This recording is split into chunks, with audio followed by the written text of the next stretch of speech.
السلام عليكم ورحمة الله وبركاته. إن الحمد لله نحمده ونستعينه ونستغفره ونؤمن به ونتوكل عليه ونعوذ بالله من شرور أنفسنا ومن سيئات أعمالنا. من يهده الله فلا مضل له ومن يضلل فلا هادي له. أشهد أن لا إله إلا الله وحده لا شريك له. أشهد أن محمدا عبده ورسوله أما بعد. فأعوذ بالله من الشيطان الرجيم. بسم الله الرحمن الرحيم. يا أيها الناس اتقوا ربكم الذي خلقكم من نفس واحدة وخلق منها زوجها وبث منهما رجالا كثيرا ونساء واتقوا الله الذي تساءلون به والأرحام إن الله كان عليكم رقيبا. يا أيها الذين آمنوا اتقوا الله وقولوا قولا سديدا يصلح لكم أعمالكم ويغفر لكم ذنوبكم ومن يطع الله ورسوله فقد فاز فوزا عظيما. يا أيها الذين آمنوا اتقوا الله حق تقاته ولا تموتن إلا وأنتم مسلمون. اللهم صل على محمد وعلى آل محمد كما صليت على إبراهيم وعلى آل إبراهيم إنك حميد مجيد. اللهم بارك على محمد وعلى آل محمد كما باركت على إبراهيم وعلى آل إبراهيم إنك حميد مجيد. கண்ணியத்திற்குரிய எல்லாம் வல்ல அல்லாஹ்வின் நல்லடியார்களே, உங்களுடைய பொன்னான நேரத்திலே பல்வேறு அலுவல்களை எல்லாம் ஒதுக்கி வைத்துவிட்டு அல்லாஹுடைய வேத வசனங்களை அறிந்து கொள்ள வேண்டும் என்கிற உயர்ந்த இலக்கோடு இந்த வகுப்பிலே நீங்கள் தொடராக பயணித்து வருகின்றீர்கள்.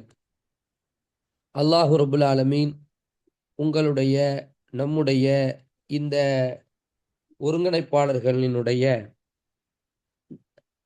எல்லா விதமான நற்பணிகளையும் கபூல் செய்ய வேண்டும் என்கிற பிரார்த்தனையோடு அல்லாஹ்வுடைய மாபெரிய பேரருளால் அல்லாஹ்வுடைய அல் குர்ஆனுடைய வேதத்திலே 114 அத்தியாயங்களிலே சூரத்துல் ஹஜ் என்கிற அத்தியாயம், அந்த அத்தியாயத்தினுடைய விளக்கங்கள் வியாக்கியானங்களை எல்லாம் நாம் அறிந்து வருகின்றோம்.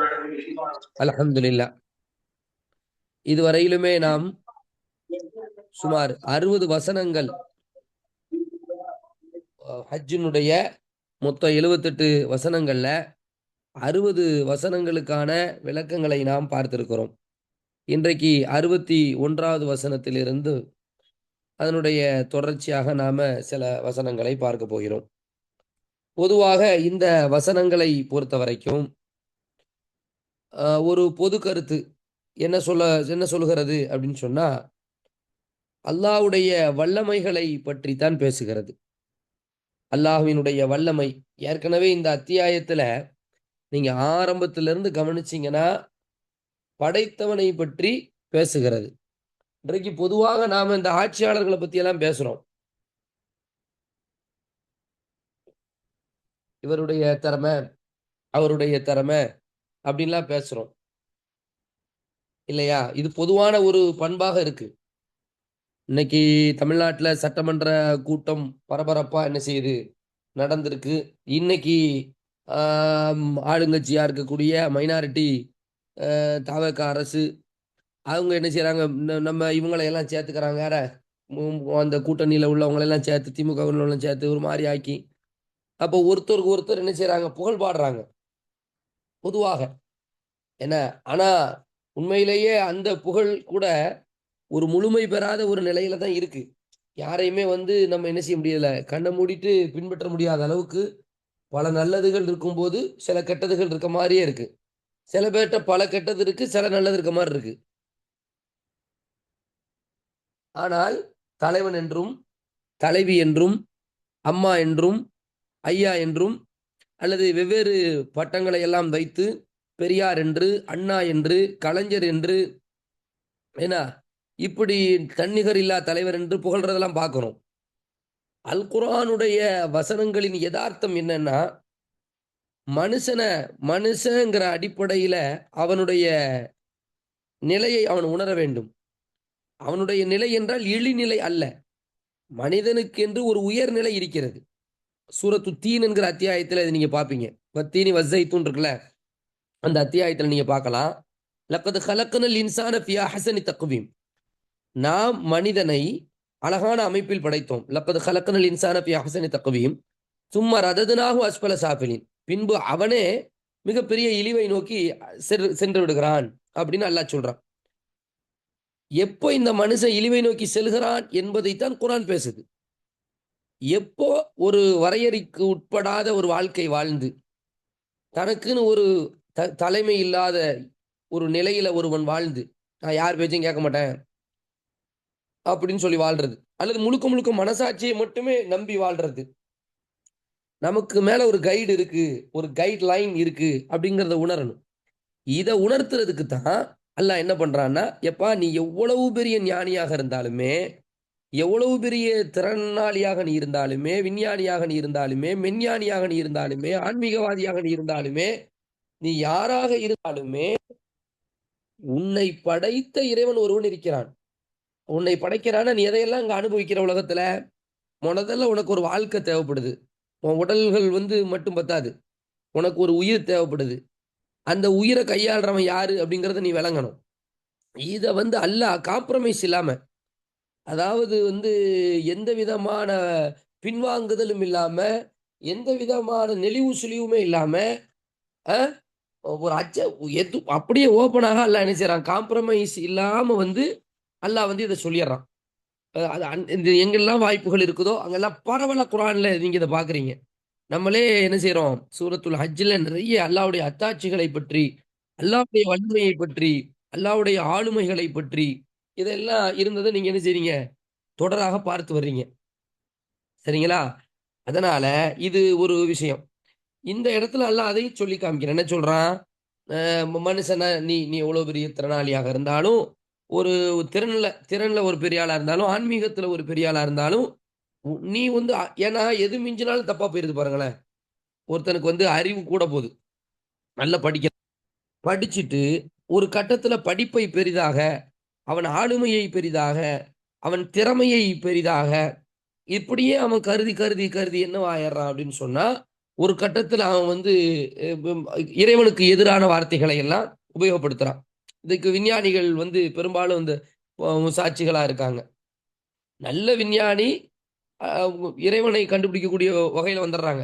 இறைவனுடைய பக்கம் பேசுகிற அளவுல இறைவனை ஆய்வு செய்து, சூரியன், சந்திரன், நட்சத்திரங்கள், இதனுடைய இயக்கங்கள் இவைகளை எல்லாம் ஆய்வு செய்து அவன் அல்லாஹ்வை சார்ந்து இருக்கக்கூடிய ஆட்களை எல்லாம் பார்க்கிறோம்.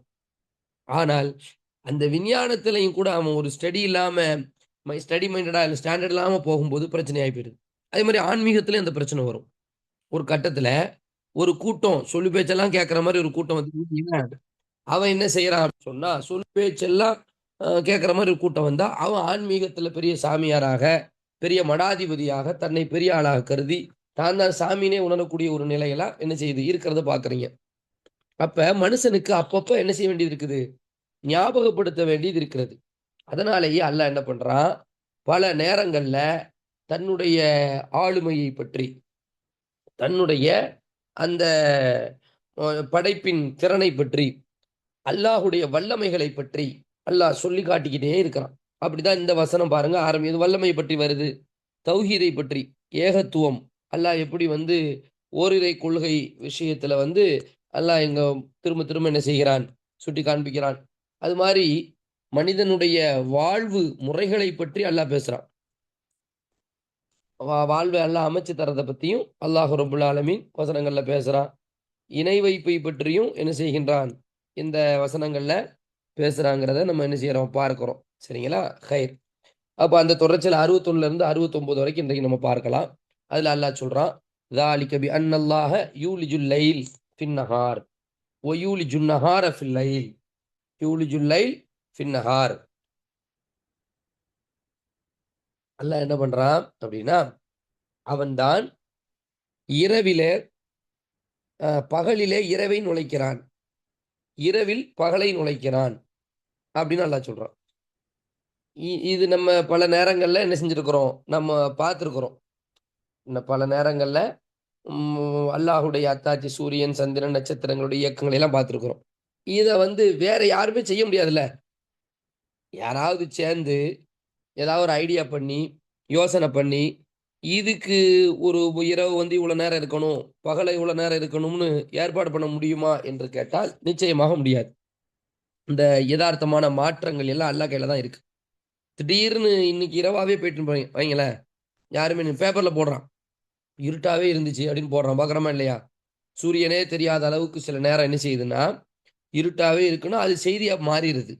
இன்னைக்கு சூழல் மழை பெய்யுற மாதிரி இருந்துச்சு, இன்னைக்கு இப்போ மேகமூட்டமாவே காணப்பட்டுச்சு அப்படின்னு தான் சொல்ல முடியும். இருக்கிறத எடுத்து தான் போட முடியுமே ஒழிய இந்த செயல்பாட்டுக்கு உரியவன் யார் என்று பார்த்தால் அல்ல. அப்ப அதை ஞாபகப்படுத்துறான். அதனாலதான் நம்ம மழை பெஞ்சா என்ன செஞ்சிடறோம், அல்ஹம்துலில்லாஹ் அல்லாஹ்ட்ட துவா கேட்கிறோம், யா அல்லாஹ் இந்த நல்ல மழையா கொடு. அல்லாஹ் மழையே பெய்யலைனாலும் அல்லாஹ்ட்ட கேட்கிறோம், வெயில் அடிச்சுக்கிட்டே இருக்கு. ஏன்னா அது காரணம் யாரு? பகல்ல கோடை காலம் வருது, கோடை காலத்தை கொண்டு வர்றது யாரு? கோடை காலத்துல என்ன செய்யணும்னு தான் நம்ம பண்ண முடியும்.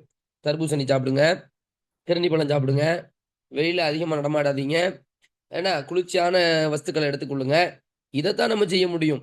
ஸ்கூல்ல கொஞ்சம் இந்த ஷெட்யூல் எல்லாம் மாத்தி நேரத்தை குறைச்சி அல்லது லீவுகள் விட்டு இதுதான் நம்ம செய்ய முடியும். ஒரு அரசா அதை செய்ய முடியும், ஒரு பள்ளிக்கூடங்கள் அதை செய்ய முடியும், மதரசாக்கள் அதை செய்ய முடியும்.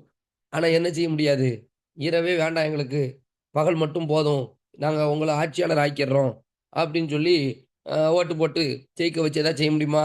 ஒண்ணுமே செய்ய முடியாது. அப்படியே ஏத்துக்கிறத தவிர ஒரு வழியே கிடையாது. அதை தான் எல்லாம் சொல்றான். ஏப்பா ذَلِكَ بِأَنَّ اللَّهَ يُولِجُ اللَّيْلَ فِي النَّهَارِ, பகலிலே இரவை கொண்டு நுழைக்கிறான். பகல்னு நீ இருக்கிற, திடீர்னு இரவா மாறிடுது, இரவுன்னு நீ இருக்கிற, திடீர்னு அது என்னவா மாறிடுது மகள. அது அவ்வளவு நுணுக்கமாக, திடீர் என்றால் என்ன அர்த்தம், நான் சும்மா சொல்ற பேச்சுக்காண்டி அதை சொல்றேனே ஒழிய அது ரொம்ப நுணுக்கமான முறையில அந்த இயக்கமும் இருக்குங்கிறதையும் நம்ம பார்க்கணும். இந்த வசனத்தை அல்லாஹ் சொல்றான், யூலிஜுல் லைல ஃபின் நஹார் வ யூலிஜுன் நஹார் ஃபில் லைல். குர்ஆன்ல சூரத்து ஆல இம்ரான்ல இதே மாதிரி ஒரு வசனம் இருக்குது. சரியா? வ அன்னல்லாஹ சமீஉன் பஸீர், நிச்சயமா அல்லாஹ் சமீஉன் செவியுறுபவனாக இருக்கிறான், பஸீருன் பார்ப்பவனாக இருக்கிறான். சமீஉன் செவியுறுபவனாக இருக்கின்றான், பஸீருன் பார்ப்பவனாக இருக்கின்றான் அப்படிங்கிற ஒரு அல்லாவுடைய பெயர்கள் இதுல இருக்கு. நான் ஏற்கனவே நிறைய படிச்சோம், அலீமு ஹக்கீமு வந்திருக்கா இல்லையா? அந்த மாதிரி இதுல என்ன பேர் வருது, சமீஅன்னு அல்லாவுடைய பேர், பஸீர்னாலும் அல்லாவுடைய பேர். பஸீர்னா பார்ப்பவன் அப்படின்னு அர்த்தம். சரிங்களா? இப்ப இன்னொரு விஷயத்தை இந்த இடத்துல நீங்க பாத்துக்கிடுங்க. நான் உங்கள்கிட்ட கேட்கிறேன், நீங்க என்ன செய்யலாம், தாராளமா பதில் சொல்லலாம். ஓகேவா? அல்லாவுக்கு உருவம் இருக்குதா இல்லையா?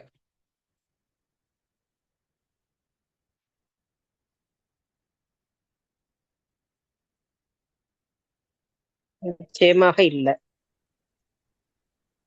நிச்சயமா இல்ல. யாரு யாரு சொல்லிருக்கீங்கம்மா? ஜமீல் ஜமீலா. சரி, ஜமீல் நம்ம அம்மா எப்பவுமே ஆன்சர் ஃபர்ஸ்ட் எல்லாம் சொல்லுவீங்களே, சொல்லிட்டீங்க. சரி, ரைட்டு. வேற இன்னொரு மெசேஜ் வந்திருக்கு, நோ அப்படின்னு சொல்லிட்டு. வேற பங்குதாரர்கள், பங்கேற்பாளர்கள் சொல்லுங்களேன் பார்ப்போம். தப்பா இருந்தாலும் பரவாயில்லைங்க, அடிக்கலாம் மாட்டாங்க. உங்க கையில பட்டன் இருக்கு, அமுத்தி விட்டு போயிருவியா. அடுத்து ஒரு கமெண்ட் இருக்கு, பட் நாம கற்பனை பண்ண கூடாது, நிலோஃபர் சொல்லியிருக்காங்க. வேற கருத்து இருக்கா? ஜமீலா ஒரு சரி, ஓகேம்மா. அப்ப சமீஅ பஷீர்லாம் இருக்குல்ல, பார்ப்பவன் கேட்பவன்கிறதை எப்படி உணர்றீங்க நீங்க? இல்ல அப்படின்னு சொன்னாங்கல்ல, அவங்க யாராவது சொல்லுங்க. சமீஅன்னு அல்லாஹ் சொல்லிட்டான், பார்ப்பவன். பார்க்கணும் அப்படின்னு சொன்னா பார்த்தல்னு ஒண்ணு இருக்குது இல்லையா? செவியுறுபவன்னா செவியுறுதல்னு ஒண்ணு இருக்குது. அப்ப எப்படி இதை நம்ம விளங்குறோங்கிறது இருக்கு. சரிங்களா? பொதுவாக ஒரு விஷயத்தை நம்ம விளங்கணும். அல்லாவுக்கு உருவம் இல்லை அப்படின்னு குர்ஆனில் ஒரு வார்த்தையோ நபி மொழிகளில் ஒரு வார்த்தையோ வந்திருக்கிறதா என்று நீங்கள் பார்த்தால் இல்லை, அப்படி ஒரு வார்த்தை வரவே இல்லை. நம்ம உருவம் இல்லைங்கிற கருத்து ஏன் வந்துச்சு அப்படின்னு சொன்னா, நம்ம இருக்கிறோம்ல இப்ப ஊர்ல, இப்ப நம்ம இந்தியாவில் இருக்கிறோம். இந்தியாவில் மட்டும் இல்லை, இப்ப இப்ராஹிம் நபி வந்த ஈராக்கு, உருங்கிற அந்த பகுதி, பாபிலோன்கிற பகுதி, அந்த பகுதியிலையும் இதே மாதிரிதான். என்ன பண்ணாங்க, பெரும்பான்மையான மக்கள் இணை வைப்பாளர்களாக இருந்தாங்க. அதாவது இணை வைப்பாளர்னா சிலைகளை வணங்கி கொண்டு இருந்தாங்க. அப்படி சிலைகளை வணங்கி கொண்டிருக்கக்கூடிய மக்களுக்கு மத்தியில அல்லாஹ் உடைய தூதர் இப்ராஹிம் அலைஹிஸ்ஸலாம் வராங்க, அது மாதிரி முகமது ஸல்லல்லாஹு அலைஹி வஸல்லம் வர்றாங்க. இன்னைக்கு நாம இந்தியாவில் இவங்களை எதிர்த்துட்டு இருக்கோம். இப்ப இப்படி எதிர்க்கக்கூடிய நேரத்துல நம்ம சிலைகளை கடவுள் இல்லை என்று சொல்கிறோம். ஆனால் கடவுளுக்கு உருவம் இல்லை என்று ஒருபோதும் சொன்னதே கிடையாது. நல்லா பார்த்துக்கிடுங்க. இப்போ உங்களுக்கு ஒரு கருத்து வரும். இப்போ நாகூர் ஹனீஃபா ஒரு பாட்டு பிடிக்கிறார். ஏன்னா, உலக மக்கள் யாவருக்கும் உரிமையானவர், உருவமற்ற இறைவனுக்கு உண்மையானவர், சிலை வணக்கம் செய்த அரபு நாட்டிலே சீர்திருத்த செம்மலாக வந்தவர்னு படிக்கும்போது அதை கேட்கும்போது ரொம்ப ராகமா இருக்கும், இனிமையா இருக்கும். ச்சே, என்னடா பாட்டு அப்படின்னு இருக்கா இல்லையா? இதே மாதிரி பாடல்களெல்லாம் நம்பிடக்கூடாது. முதல்ல பாடல்கள் இருக்க, பாடல்களை நம்பினாலே ஜாலி முடிஞ்சிடும். இன்னைக்கெல்லாம் பிள்ளைங்கெல்லாம் பாருங்க, பாடல்களால ஒரு ஆட்சியே வந்துட்டு ஒரு ஆட்சியே வருதா இல்லையா? வந்த உடனே என்ன நடந்திருக்கு? இப்போ நான் உங்களுக்கு ஆட்சி அரசியலுக்குலாம் அப்பாற்பட்டது தான் இந்த வகுப்பு நானும். சரிங்களா? ஏன்னா இங்க பாலிடிக்ஸ் பேசுறதுக்கு வரல. அதே நேரத்துல மார்க்கத்தை நம்ம பேசணும். நேற்றைய தினம் ஒரு அறிவிப்பு வருது. நம்ம இப்ப புதுசா ஒருத்தர் முதல்வரா இருக்கார்ல, அவருடைய அரசு ஆலோசகராக வந்து என்ன யாரை போடுறாங்க அப்படின்னு சொன்னா, ஒரு ஆள், ஒரு பண்டிட்ட போடுறாங்க. யாரு? ஒரு சாமியார, ஒரு ஒரு பூசாரிய, அந்த மாதிரியான ஒரு நம்பிக்கை உள்ள ஒரு ஜோசியக்காரரை போடுறாங்க. இன்னைக்கு சட்டசபையில பயங்கரமா எதிர்க்கட்சிகள்லாம் வந்து அமளி துமளியில ஈடுபட்ட உடனேயே இப்ப அதை நீக்கிட்டாங்க. அந்த செய்தி நீங்க கொஞ்சம் உற்று நோக்கிறவங்களா இருந்தா அதை நீங்க பார்த்திருப்பீங்க. எதுக்கு இதை நான் சொல்றேன்னா, ஒரு பேஸ் இல்லாம, கொள்கை இல்லாமல் ஒரு அரசு உருவானா இதான் வரும். கொள்கை என்பது ரொம்ப முக்கியமானது. இந்த தடுமாற்றம்லாம் வரும். இந்த ஆரம்பத்துல இனிஷியல் ஸ்டேஜ்ல உள்ள தடுமாற்றம் நடந்துகிட்டு இருக்குன்னு வைங்களேன். ஏன்னா நம்ம கட்டியமைச்சது ஒரு பாடல்கள் கேட்டு, பாட்டு கேட்டு, சினிமா பார்த்து, என்னன்னே தெரியாம மாற்றம் வரணும். என்ன மாற்றம்? ஒரு மண்ணும் தெரியாது. இன்னைக்கு சட்டமன்றத்துல மாற்றம், துர்நாற்றம் இப்படிங்கிற வார்த்தையெல்லாம் பேசப்பட்டிருக்கு. நீங்க கொஞ்சம் அரசியல் பார்க்க வேண்டிய கட்டாயத்திலையும் என்ன செய்ய வேண்டியது இருக்கு? நார்மலா இருக்கு, வகுப்புக்கு தேவையில்லைன்னா கூட. இவ எதுக்கு இதை சொல்ல வரேன்னா, ஒரு பாட்டு இதெல்லாம் நம்மளை ஆளக்கூடாது. கல்விதான் ஆளணும். நாகூர் ஹனீஃபா பாடல்கள் எடுத்துக்கிட்டோம் நீங்களா, ஒருத்தர் அல்ல ஒரு இறைவன், அதுபடி இறைவனிடம் கையேந்துங்கள், அவன் இல்லை என்று சொல்லுவதில்லை, பொறுமையுடன் கேட்டு பாருங்கள், அவன் பொக்கிஷத்தை தேடுவதில்லை. ஒரு இஸ்லாமிய பாட்டு அப்படின்னு சொல்லி ஓடுது. இன்னொரு பாட்டு, இஸ்லாமிய பாட்டு, தமிழகத்து தர்காக்களை சுற்றி வருவோம் அப்படின்னு ஒரு பாட்டு. உங்களுக்கு விளங்குதுங்களா இல்லையா? இந்த இதுதான் மேட்ரு. என்னன்னா, குர்ஆனுடைய ஹதீஸ் உடைய சொல் என்ன அப்படிங்கிறத நம்ம வந்து நின்றுவோம். எப்பனாலும் எங்கனாலும் நின்றுவோம். இதாண்டா அப்படின்னு நின்றுவோம். அல்லாஹ் செவியுறுபவன், பசீர் அல்லாஹ் வந்து பார்ப்பவன் இருக்கு. இப்போ கேள்வி, அல்லாஹ்வுக்கு உருவம் இருக்குதா இல்லையா? இதுக்கு அல்லாஹ்வுடைய தூதருடைய பதில் என்னவா இருந்துச்சு? அல்லது அல்லாஹ்வுடைய தூதர் எங்காவது ஒரு இடத்தில் உருவம் இல்லை என்று சொன்னார்களா? அப்படின்லாம் நம்ம பார்க்க வேண்டியது இருக்கு. அல்லாஹ்வுடைய தூதர் ஸல்லல்லாஹு அலைஹி வஸல்லம் அல்லாஹ்வுக்கு உருவம் இல்லை என்று எந்த இடத்திலும் சொல்லவில்லை. சரிங்களா? ஆனால் இவர்கள் வைத்திருக்கின்ற சிலைகள் இறைவன் இல்லை என்று சொன்னார்கள். அப்ப 2வது ஒரு கேள்வி வரும். அல்லாஹ்வுக்கு உருவம் இருக்குதுன்னா என்ன? நம்ம வந்து சாதாரணமா நம்மளோட வேலை செய்யக்கூடியவங்க, நம்மளோட ஃப்ரெண்ட்ஸு பள்ளிவாசல்ல வந்து எட்டி பார்த்துட்டு, எனக்கெல்லாம் இந்த எக்ஸ்பீரியன்ஸ் நடந்திருக்கு. பள்ளிவாசல்ல வந்து எட்டி பார்ப்பாங்க. என்னன்னு கேட்டா, உள்ள அல்லாஹ் சாமிய காணோம்பாங்க. அல்லாஹ் சாமிய காணோம்பாங்க. அவங்களுக்கு என்னன்னா, ஏதாவது ஒண்ணு முன்னாடி இருக்கணும்னு. சரியா? ஆனால் அல்லாஹ், நம்முடைய இபாத் அப்படி இல்ல. நீ அல்லாஹ்வை பார்ப்பதை போன்று வணங்க வேண்டும். நீ பார்க்காவிடிலும் அவன் உன்னை பார்த்து கொண்டிருக்கிறான் அப்படின்னு அல்லாஹ்வுடைய தூதர் கற்றுத்தராங்க. அதனால அல்லாஹ்வுக்கு உருவத்தை வச்சு வணங்குறதுக்கு பாசிபிள் கிடையாது. ஏன் இல்ல அப்படின்னு சொன்னா, அல்லாஹ்வுடைய உருவம் எப்படி இருக்கும் என்று எந்த மனிதரும் பார்க்கவே இல்லை. அதான் மேட்டர். 2க்கு வித்தியாசம் இருக்கு. அல்லாஹ்வுக்கு உருவம் இல்லை என்று சொல்வதற்கும், சரியா, அல்லாஹ்வுடைய உருவம் எப்படி இருக்கிறது என்று உலகத்தில் எந்த மனிதருக்கும் தெரியாது என்பதற்கும் வித்தியாசம் இருக்கு. இப்ப 2வது சொன்னதுதான் கரெக்ட். ஏன் இது இந்த முடிவுக்கு நம்ம வர்றோம் தெரியுமா? இப்ப நீங்க கேட்கலாம், ஆச்சரியமா இருக்கும் சில பேருக்கு. என்னடா நம்ம இவ்வளவு நாள் 60 வருஷம் 70 வருஷம் ஊறி போன ஒரு கொள்கை 50 வருஷமா நம்ம இப்படித்தான் நினைச்சிட்டு இருக்கோம்னு நினைக்கலாம் நீங்க. ஆனா நம்ம எந்த முடிவுக்கு வர வேண்டியிருக்குன்னா, அல்லாஹ் பார்ப்பவன் இருக்குது, அல்லாஹ் கேட்பவன் இருக்குது. இது மட்டும் இல்லாம அல்லாஹ்வுடைய கை அப்படிங்கிற வாசகம் குர்ஆன்ல இருக்குது. யதுல்லாஹி ஃபௌக ஐதீஹிம். அல்லாஹ் அவர்களுடைய கைகளுக்கு மேல் அல்லாஹ்வுடைய கை இருக்கிறது என்று குர்ஆன்ல இருக்கு. அதே மாதிரி அல்லாஹ் சொல்றான், இந்த சூரத்துர் ரஹ்மான்ல நீங்க படிச்சிருப்பீங்க. வயபக்கா குல்லு மன் அலைஹா ஃபான். உலகத்தில் உள்ள ஒவ்வொன்றும் அழிந்து போய்விடும். வயபக்கா வஜ்ஹு ரப்பிக துல் ஜலாலி வல் இக்ராம். அல்லாஹ்வுடைய முகத்தை தவிர அப்படின்னு இருக்கு. அல்லாஹ்வுடைய முகம் இருக்குது, அல்லாஹ்வுடைய கைகள் இருக்குது, அல்லாஹ்வுடைய பார்வை இருக்கு, கண்கள் இருக்கிறது. ஏன்னா அல்லாஹ் செவி ரூபம் பல இடங்கள்ல வந்திருக்கிறது. அல்லாஹ் மறுமை நாள்ல அந்த நரகம் வந்து எனக்கு தான்னு கேட்டுக்கிட்டே இருக்கும்போது அல்லாஹ் ஒரு கட்டத்துல உனக்கு இன்னும் போறதில்லையான்னு கேட்டுட்டு தன்னுடைய காலை நரகத்தின் மீது பாதத்தை வைப்பான். நரகம் என்ன செய்யும்? போதும் என்று சொல்லும். அப்படிங்கிற செய்தி ஹதீஸ்கள்லாம் இருக்குது.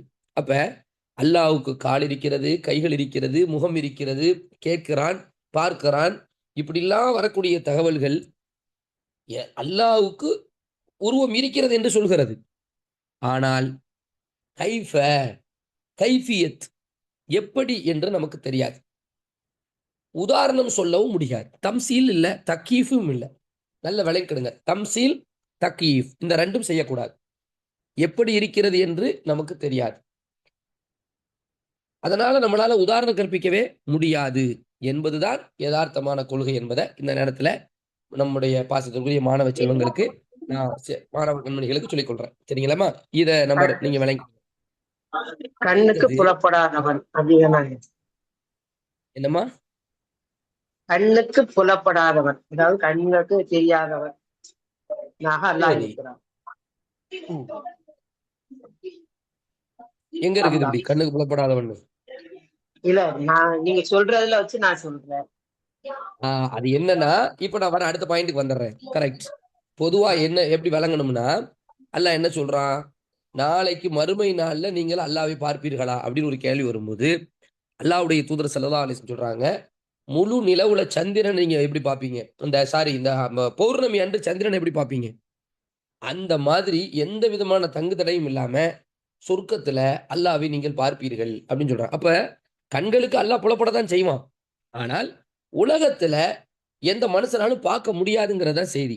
ஏன்னா ரெண்டுக்கும் வித்தியாசம் இருக்கு. இதுலயும் வித்தியாசம் இருக்கு. சரிங்களா? அல்லாஹ் இருக்கிறா நம்ம கண்ணுக்கு தெரியல அப்படிங்கிற மாதிரி கருத்து வருது. கண்ணுக்கு புலப்படலை அப்படின்னு சொன்னா. ஆனா உலகத்துல நம் கண்களுக்கு அல்லாஹ்வை பார்க்கும் சக்தி கிடையாது. மறு உலகத்துல அல்லாஹ்வை பார்க்க முடியும். இப்ப உதாரணத்துக்கு கல்லமல்லாஹு மூசா தக்லீமா, மூசா அலைஹிஸ்ஸலாம் வந்து அல்லாஹ்வை பார்க்கணும் பேசணும்னு ஆசைப்படும் பொழுது, இந்த மலையை பாரு, இந்த மலையை நீ பார்க்க முடிஞ்சனா என்ன நீ பார்க்கலான்னு சொல்றாங்க. ஆனா என்ன நடந்துச்சு? மலைய அவங்களால பார்க்கும்போது மயங்கி விழுந்துட்டாங்க. தூர்சினா மலை என்ன அவங்க மயங்கி விழுந்துட்டாங்கிற செய்தியை பார்க்கிறோம். அல்லாஹ்வுடைய தூதர் ஸல்லல்லாஹு அலைஹி வஸல்லம் மிஅராஜுக்கு போயிருக்கும் பொழுது அல்லாஹ்வை பார்த்து பேசினார்களா என்றால் திரைமறைவில் பேசினார்களா என்று கேட்டால் திரைமறைவில் பேசினார்கள்ங்கிற செய்தி தான் உறுதியானது. சரிங்களா? அதனால நம்ம இந்த விஷயத்துல எப்படி சொல்லணும்னா, அல்லாஹுக்கு உருவம் இருக்கிறது, ஆனால் எப்படி என்று நமக்கு தெரியாது. இதை சொல்றதுனால நமக்கு எந்த விதமான பாதிப்புமே கிடையாது. நம்முடைய ஈமானுக்கு எந்த விதமான பாதிப்புமே இல்லை. ஆனா அல்லாஹுக்கு உருவம் இல்லை என்று சொன்னால் கேள்விகள் நிறைய இருக்கு. கேள்விகள் நிறைய இருக்கு. இதை நீங்க புரிஞ்சுக்கிடுங்க. நான் லாஸ்ட்ல கிராஸ் பண்ணும்போது நீங்க கேள்வி கேட்கலாம். சரிங்களா? நான் அடுத்தடுத்த வசனத்துக்கு போயிடுறேன். ذَلِكَ بِأَنَّ اللَّهَ هُوَ الْحَقُّ. நிச்சயமா இப்ப அல்லாஹ் என்ன சொல்றான்? வல்லமையை சொல்லிட்டான். சூரியன், சந்திரன், இயக்கங்கள், இரவு, பகல் மாறி மாறி வரக்கூடியது எல்லாமே நான் தான்ப்பா. ذَلِكَ بِأَنَّ اللَّهَ, நிச்சயமா அல்லாஹ் ஹுவல் ஹக், அவன் தான் யாரு? உண்மையானவன் அப்படிங்கிற ஒரு செய்தியையும் இங்க நம்ம என்ன செய்கிறோம்? பார்க்கிறோம். அல்லாஹ் தான் யாரு? உண்மையாளன். இதையும் அல்லாஹ் குறிப்பிடுறான். இது எதுக்கு அல்லாஹ் ரப்புல் ஆலமீன் குறிப்பிடுறான் அப்படின்னா, பாத்தில் நிறைய இருக்கு. பாத்தில் நிறைய கடவுளுங்கிற பேர்ல பொய், புரட்டு, பித்தலாட்டம் இதெல்லாம் இருக்கிறதுனால அல்லாஹ் ரப்புல் ஆலமீன் ஹக், லா இலாஹ இல்லல்லாஹ்லையும் அதைத்தான் அறிஞர்கள் விளக்குவாங்க. பாருங்க, வணக்கத்திற்கு உரிய இறைவன் அல்லாஹ்வை தவிர வேற யாரும் இல்லை அப்படின்னு சொன்னா, வணக்கத்துக்கு நிறைய பேர் வணங்கிட்டு தான் இருக்காங்க. அப்ப உண்மையில் வணங்கப்படும் தகுதி அல்லாஹ்வை தவிர வேறு யாருக்கும் கிடையாது. இப்ப அதை நம்ம விளங்கணும். அல் ஹக், ஹக்குனா உண்மை, ஹக்குக்கு எதிர்ச்சொல் பாத்தில். அதை அல்லாஹ் பதிவு செய்கிறான். என்ன சொல்றான்?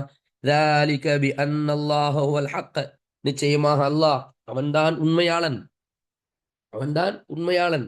ஹக்கு, ஹக்குனா உண்மைன்னு சொல்லுவோம். நம்ம சத்தியமா சத்தியம் பண்றதுக்கு சில பேர் ஹக்கா அப்படிம்பாங்க, பாத்திருக்கீங்களா? ஹக்கா அப்படின்னா உண்மையான அர்த்தம், அது சத்தியம் கிடையாது.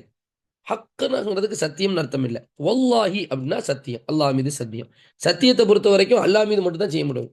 குரான் மீது சத்தியம், தாய் மீது சத்தியம், காபா மீது சத்தியம் அப்படி நம்ம செய்ய முடியாது. நம்ம அல்லாஹ்வின் மீது மட்டும் தான் சத்தியம் பண்ண முடியும். அல்லாஹ் எதன் மீது வேணாலும் சத்தியம் பண்ணுவான். இதை நீங்க ஞாபகம் வச்சுக்கொள்ளுங்க, சரிங்களா? அப்ப அல்லாஹ் உண்மையாளன்.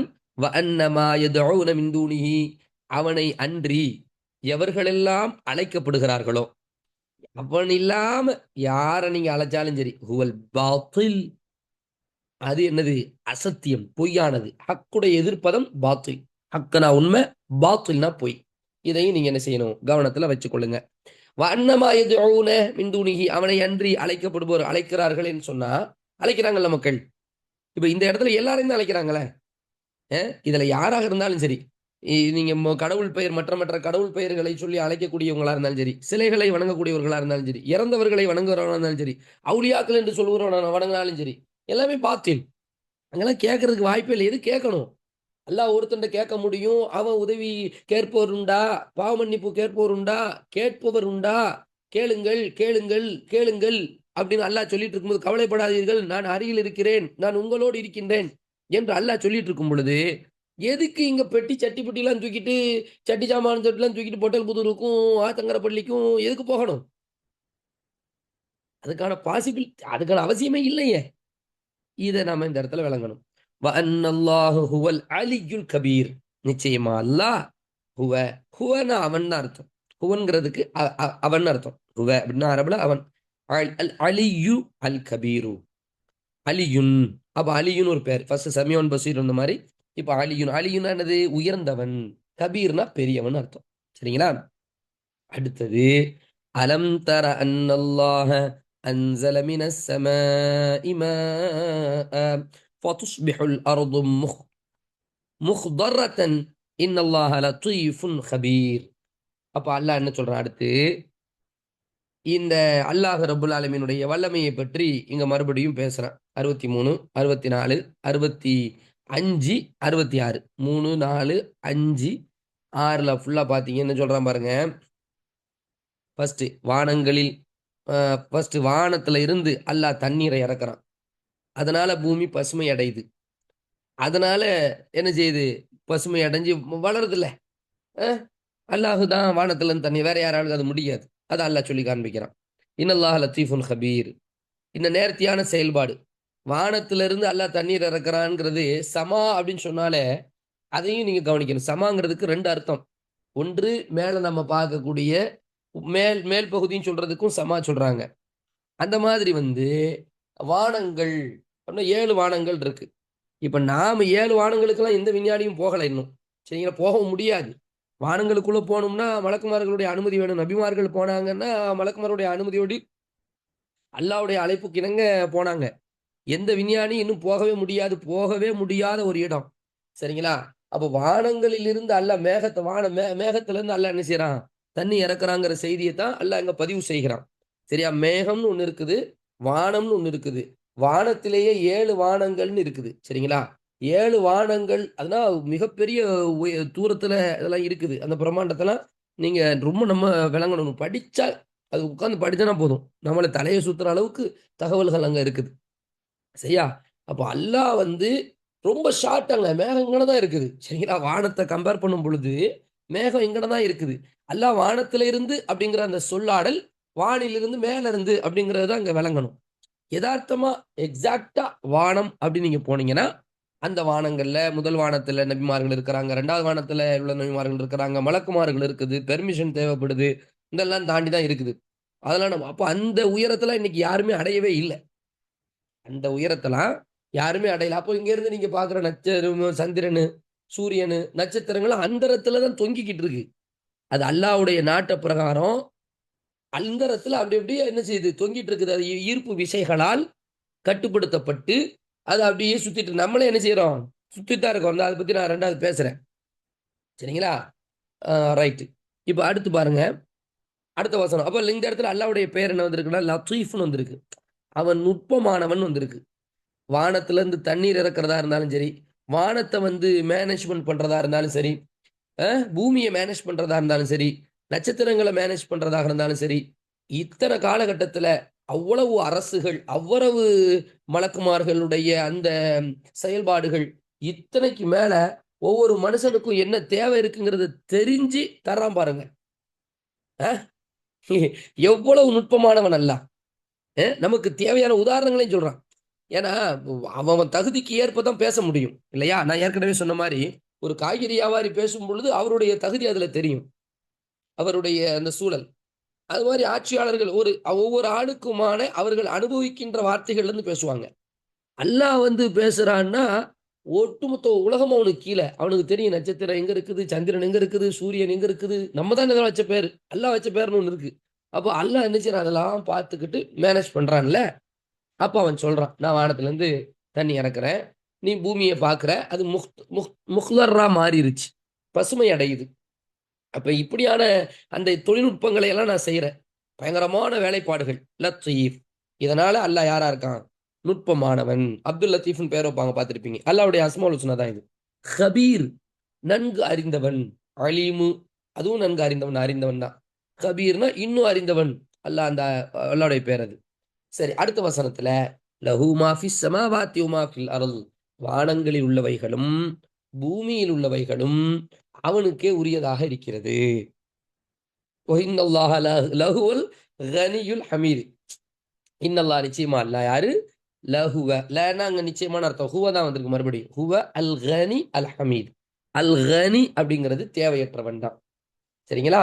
ஹமீத் அப்படிங்கிறது புகழுக்குரியவன், புகழுக்குரியது. ஹம்து, அல்ஹம்துலில்லா, அல்ஹம்துலில்லா, அல்ஹம்துலில்லாஹி ரப்பில் ஆலமீன் சொல்றோம்ல. ஹம்து, ஹம்துல இருந்து வந்த ரூட் வேர்டு, ஹம்துங்கிறது ரூட் வேர்டு. அதுல இருந்து வந்ததுதான் என்னது, அல் ஹமீது. யாரு, புகழுக்குரியவன். அல் கனி, தேவையற்றவன். அப்துல் ஹமீதுன்னு பேர் பார்த்திருப்பீங்க, அப்துல் கனின்னு பேர் பார்த்திருப்பீங்க. சரிங்களா? இது இங்க பாக்குறீங்க. இப்ப வானங்களில் உள்ளவை பூமியில் உள்ளவைலாம் எல்லாத்துக்கும். எப்பா, இந்த பூமி வந்து புத்துணர்வு பெறுவதற்கு வரக்கூடிய மழை அல்லாஹ்வுக்குள்ளது. பூமி அல்லாஹ்வுக்கு, புத்துணர்வு பெற்ற பூமி அல்லாஹ்வுக்குரியது. எங்கிருந்து வருது, வானம், வானம் அல்லாஹ்வுக்குரியது. அந்த தண்ணி அல்லாஹ்வுக்குரியது.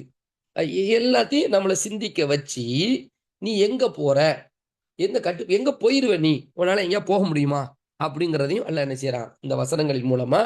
அதாவது தன்னுடைய ஆளுமையை நிறுவி வாழ்வாதாரத்தை எல்லாம் வழங்கி, ஏன்னா வாழ்வாதார தரப்பு தானே தர்றான். இங்க இங்க இங்க தான் கிடைக்குது நமக்கு. இப்ப நீங்க சாப்பாடுக்காண்டி கஷ்டப்படுறியோ, நம்மலாம் வந்து என்ன செய்யறோம், ஒவ்வொரு ஆட்கள் இப்போ தொலை தூரங்கள்ல இருக்கிறீங்க, வெளிநாடுகள்ல போய் இருக்கிறீங்க. நம்ம இது எல்லாமே வந்து ஒரு வாழ்வாதாரத்தை பேஸ் பண்ணி தான் நம்ம வந்து இருக்கிறோம். ஆனா ஒரு மழை தண்ணியே இல்லைன்னு வைங்களேன், எங்க என்ன வாழ்வாதாரத்தை நம்ம பெற முடியும்? ஓசியில வாங்கின தண்ணீரை இன்னைக்கு நம்ம துட்டு கொடுத்து 20 ரூபா, 30 ரூபா, 30 ரூபா கேன, அது இதுன்னு சொல்லி ஒவ்வொரு ஆள் தகுதிக்கு தக்கவாறு. ஏன்னா ஒரு ஒரு ஒரு பாட்டில் தண்ணியை 10,000 ரூபா கொடுத்து குடிக்கிற ஆட்கள்லாம் இருக்கிறாங்கன்னு சொல்றாங்க, கேள்விப்படுறோம். அப்ப அதனால வந்து ஒவ்வொரு ஆளுக்கு தகுதிக்கு தகுந்த மாதிரி இங்க இருக்குத. இதுக்கெல்லாம் மூலப்பொருளா இருக்கக்கூடிய வாட்டர் இருக்க, நீரு, அதை யார் கொண்டு வரணும்? நீரை விஞ்ஞானிகள் படைக்க முடியுமா? முடியாது இல்ல. அப்ப அல்லாஹ்வுக்குரியது அப்படிங்கறது அங்க விளங்கணும். அப்ப அந்த நீரை மூலதனமாக வைத்து வரக்கூடிய எல்லா வஸ்துக்களும், இன்னைக்கு நீங்க என்ன சாப்பிட்டீங்க அல்லது என்ன சாப்பிட போறீங்க? இந்தியாவில் உள்ளவங்க சாப்பிட்டு இருப்பீங்க. அப்ராட்ல, இந்தியா அல்லாதவங்க வந்து இனிமேதான் அடுத்தடுத்து ஒவ்வொரு நேரத்தை பொறுத்து இருக்கும் இல்லையா? நான் கேட்குறேன், என்ன கேரட் பொரியல் எங்கிருந்து வருது, பீன்ஸ் பொரியல் எங்கிருந்து வருது, ஆடு மாடுகள் கோழிகள் எங்கிருந்து வருது, ஒட்டகைகள் எங்கிருந்து வருது, மீன்கள் எங்கிருந்து வருது. அப்ப இது எல்லாம் அல்லாஹ்வுக்குரியது, அல்லாஹ்வுடைய கண்ட்ரோல்ங்கிறத அல்லாஹ் அங்க உணர்த்துறான். அல் கனிங்கிறத அதான் தேவையற்றவன் போடாங்கிறான். அடுத்து பாருங்க 65ல, அலம் தர அன்னல்லாஹ சஹர லக்கும் மாஃபில் அர்தி வல் ஃபுல்க தஜ்ரி ஃபில் பஹரி பிஅம்ரி வயும்சிகு ஸமாஅ அன் தகா அலல் அர்தி இல்லா பிஇذனிஹி. சரிங்களா? இல்லா பிஇذனிஹி இன்னல்லாஹ பின்னாஸ் ரഊஃபுர் ரஹீம்.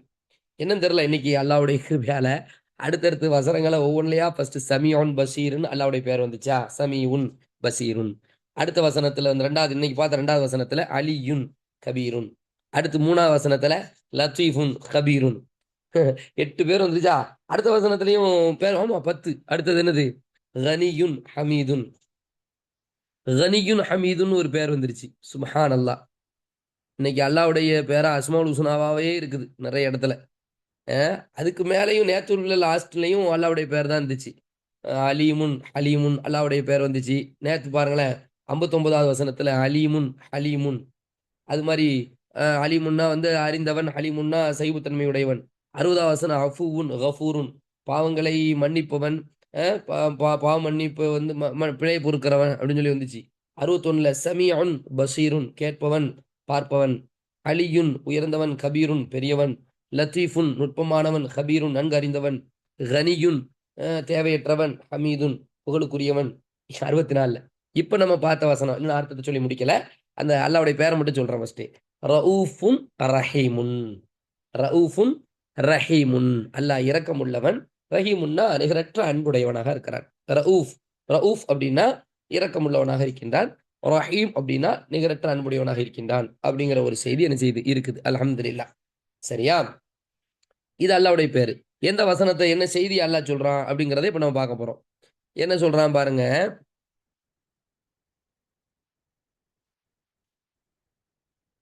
சுப்ஹானல்லாஹ். அல்லாஹ் சொல்றான், அலம் தர அன்னல்லாஹ சஹர லக்கும் மாஃபில் அரதி பூமியில் உள்ளவைகள், ஒல் ஃபுல்க மேலும் தஜ்ரி ஃபில் பஹரி கடலிலே செல்லும் கப்பல். பூமியில் உள்ளவைகளை அல்லாஹ் தான் கட்டுப்பாட்டில் வச்சிருக்கிறான் இல்லையா? பூமியில் உள்ளவைகளை அல்லாஹ் தான் தன்னுடைய கட்டுப்பாட்டில் வச்சிருக்கிறான். அது மாதிரி சஹரலக்கும் மாஃபில் அரதி ஒல் ஃபுல்க தஜ்ரி ஃபில் பஹரி கடலிலே ஓடிக்கொண்டிருக்கக்கூடிய கப்பல் இருக்குல்ல, அவனுடைய கட்டளைப்படி தான் அது போயிட்டு இருக்குது அப்படிங்கிறதையும் அல்லாஹ் சொல்றான். பூமியில இருக்கக்கூடிய எல்லாவற்றையும் அவன் தான் பயன்பெற செய்து கண்ட்ரோல் பண்ணிக்கிட்டு இருக்கிறான். உங்களுக்காக அவன் வந்து தந்திருக்கான். அந்த மாதிரி கடல்ல ஓடிக்கொண்டிருக்கக்கூடிய கப்பல் அதுவும் அவனுடைய கட்டளைப்படித்தான் இருக்குது. இல்லாட்டி அது முங்கி இருக்கும் அப்படின்னு சொல்லி சொல்றான்ல. கடல்ல இப்படி ஒரு ஏற்பாடை செஞ்சு இன்னைக்கு கடலை பத்தி நம்ம ரொம்ப சர்வ சாதாரணமாக நினைத்தவங்களுக்கும் கூட இந்த ஈரான் யுத்தத்துக்கு பிறகு, ஈரான் அமெரிக்காவுடைய யுத்தத்துக்கு பிறகு கடல் மூலமாக எவ்வளவு பெரிய எரிவாயுக்கள் நமக்கு வந்து ஆயில் வருது, பெட்ரோலியம் வருதுங்கிற, டீசல் வருதுங்கிறத நம்ம பார்க்கிறோம் இல்லையா? அவ்வளவையும் தூக்கிட்டு வர்றது, பல்லாயிரக்கணக்கான டன்களை சுமந்து வரக்கூடிய அந்த ஒரு வழி, அந்த வந்து கடல் பயன்பெறுதுங்கிறத பார்க்கிறோம். ஹர்மூஸை வந்து நான் மூடிட்டேன்னு சொன்னா இன்னைக்கு உலகத்துல பல நாடுகள் செயல்படாத அளவுக்கு, இயங்க முடியாத அளவுக்கு, அறிவிக்கப்படாத, அரசு நடக்கவே முடியாத அளவுக்கு லாக்டவுன் ஏற்பட்டுரும். ஏற்கனவே ஏற்பட்ட லாக்டவுனு என்ன லாக்டவுனு? ஒரு வைரஸ் பரவிச்சு, அதனால அரசாங்கமே இயக்கங்களை தடுத்து வச்சிருந்துச்சு. ஆனால் இப்பொழுது ஒருவேளை நடந்துருமோ இந்த யுத்தத்துல அப்படின்னு நினைச்ச லாக்டவுன் இருக்குல்ல, அது அரசே நினைச்சாலும் நகர முடியாத அளவுக்கு, செயல்பட முடியாத அளவுக்கு, முடங்கி போகிற அளவுக்கான லாக்டவுன். அதான உண்மை. அப்ப இதுக்கு ஒரு பெரிய வழியா இருந்தது கடல் வழிதான். அதுல மிதந்து பொருட்களை இடமாற்றம் செய்வது கப்பல் தான். அந்த கப்பல் அல்லாவுடைய கண்ட்ரோல்ல இருக்குதுன்னு அல்லாஹ் சொல்றான். என்ன செய்ய சொல்றீங்க? சுபஹான் அல்லாஹ். எவ்வளவு பெரிய விஷயம் பார்த்தீங்களா? சவால் விட்டு அல்லாஹ் சொல்றான், அலம் நீ பாத்தியா இல்லையான்னு கேட்கறான். யாரை கேட்கறான்? உங்களை, என்ன, இந்த உலகத்துல உள்ள எல்லாத்தையும் கேட்கறான். எல்லா ஆட்சியாளர்களையும், எல்லா மனிதர்களையும், என்னப்பா நீ சிந்திச்சு வாப்பா, நீ யார் இதை இயக்கிறன்னு நினைக்கிற? இதுக்கு இது யாரு, எந்த ஃபோர்ஸ் இதை இயக்கிக்கிட்டு இருக்கு அப்படிங்கிறத வந்து அல்லாஹ் கேட்கறான். நம்மளால அது செய்ய முடியுமா? நம்மளால ஒரு இரும்பு தூக்கி தூக்கி போட்டு மிதக்க வேணும், மிதக்குமா கப்பல்ல? அப்ப அதுக்கு ஒரு ஏற்பாடு, கடல்ல மிதக்குமா? மிதக்காது. அப்ப அதுக்கு ஒரு ஏற்பாடுகளை அல்லாஹ் தான் அமைத்து வைத்ததாக இங்கு குறிப்பிட்டு காண்பிக்கிறான். பூமியில் உள்ளதையும் அவனது கட்டளைப்படி கடலில் செல்லும் கப்பலையும் அல்லாஹ் உங்களுக்காக தான் இணைஞ்சிருக்கிறான், வசப்படுத்தி தந்திருக்கிறான். அடுத்து ஒயும் சிக்கு சம அன் தக்க அலல் அருந்தி இல்லா பிஇذنஹி. அதே மாதிரி நான் கட்டளையிட்டாலே தான் அறியவில்லையா? தான் கட்டளையிட்டால் தவிர பூமியின் மேல் வானம் விழாதவாறு தடுத்து வைத்துள்ளான். பூமியின் மேல வானம் விழாதவாறு தடுத்து வைத்துள்ளான் அப்படிங்கிற ஒரு செய்தியை ரப்புல் ஆலமீன் இங்கு பதிவு செய்கிறான். அதாவது வானம் பூமி அது சம்பந்தமான ஒரு சயின்ஸ் ரீதியான ஒரு செய்தி, ஒரு தகவலை நாம இங்க புரிஞ்சுக்கணும். சரிங்களா?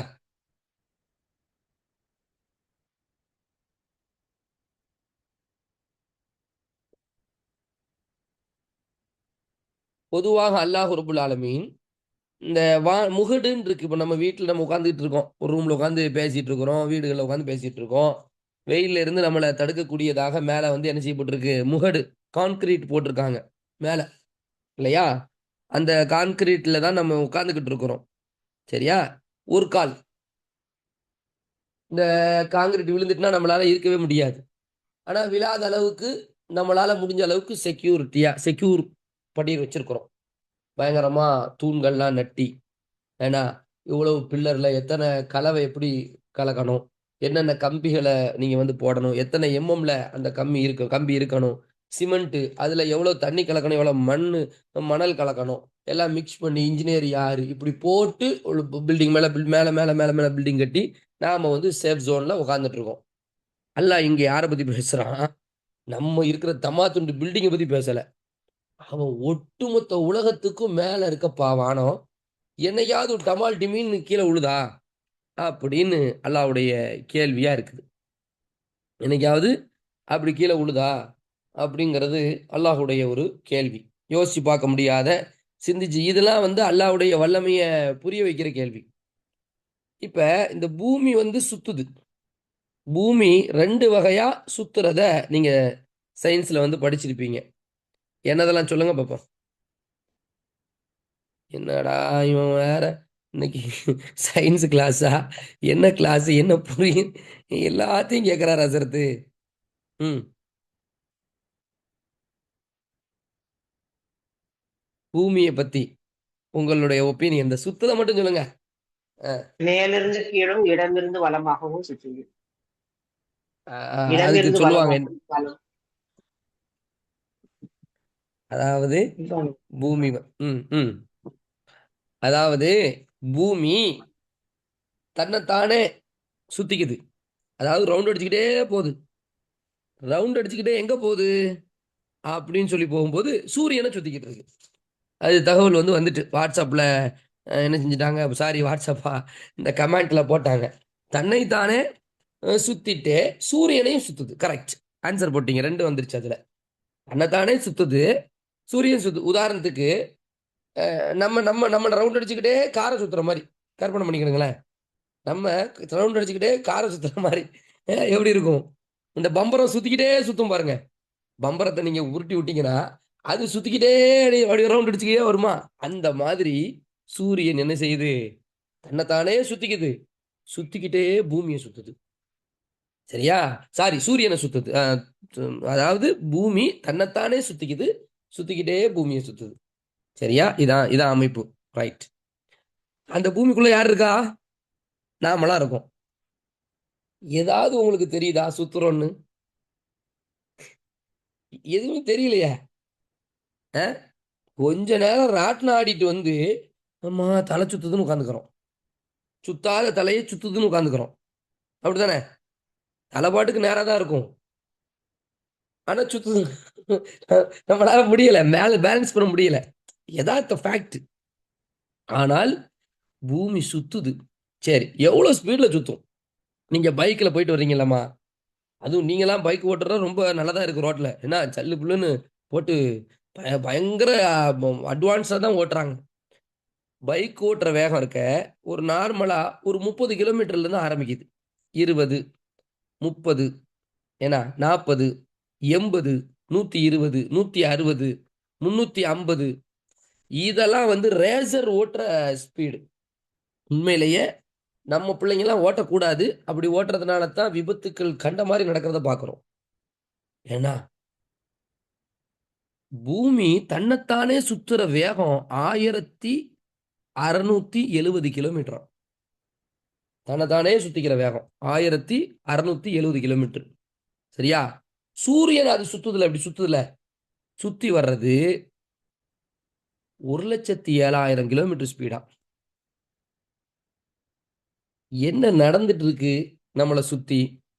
அல்லாஹ் ரப்பல் ஆலமீன் நம்மளை எப்படி வச்சிருக்கிறான்? அப்ப இது எல்லாமே நம்மளை சிந்திக்க சிந்திக்க சிந்திக்க அப்போ ஒரு பெரிய ஒரு பேர் இயக்கம் நடந்துகிட்டு இருக்கு. பேர் அண்டம். உலகத்துல ஏதோ ஒண்ணு அதான் அல்லாஹ் நம்மளை திரும்ப திரும்ப என்ன சொல்றான்? என்ன என்ன பண்ணிட்டு இருக்கேன்னு பாரு அப்படிங்கிறான். நான் என்ன, நீ பாடு உட்காந்துக்கிட்டு சாப்பிட்டு இருக்கிய, என்ன நடந்துட்டு இருக்கு சுத்தி?